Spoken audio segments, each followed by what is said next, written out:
Our farm is called Prairie Drifter Farm, and we are a certified organic, diversified vegetable farm. Mostly what we do on this farm is called community-supported agriculture, or CSA. And what that means is we have families in our community, both in Litchfield and then the neighboring community of St. Cloud, that buy a box of vegetables from us and get it delivered to them on a weekly basis. Running a farm like ours is essentially running a small business. So all of the challenges of running a small business exist here on our farm. Also, it's just a lot of work. Joan and I put in really long days, really long hours. We have employees that put in really long days, really long hours during the growing season. Since it is Minnesota, we have a shorter growing season, so it almost feels like we have to get a year's worth of farming into a short 5 months. So the work is really intense. Our energy usage was something that we thought a lot about. We use a lot of energy on this farm to run coolers, to run irrigation wells, to run fans in our greenhouses. So that led us to look into what are some other options. And one of those options that came forward for us was looking at putting solar onto the farm.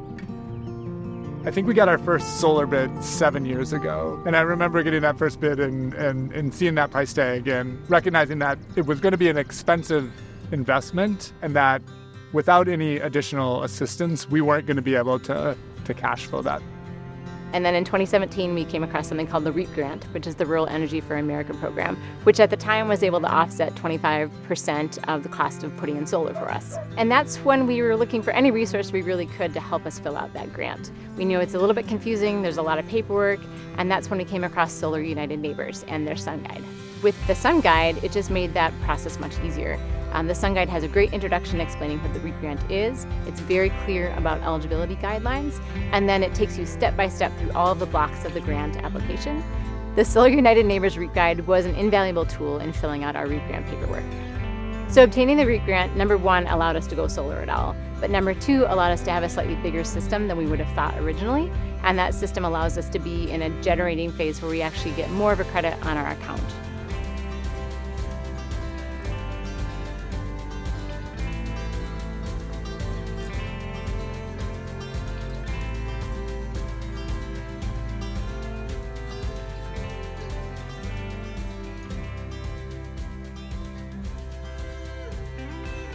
When I think about that additional money coming in, to me it's seed money. It's seed money for, the next thing that we're going to need to do on the farm to make us even more sustainable and more resilient, or the next thing that we're going to plant in our children to let them go out into the world and do whatever it is for them to be, the next movers and shakers for being community leaders and sustainable in their own ways.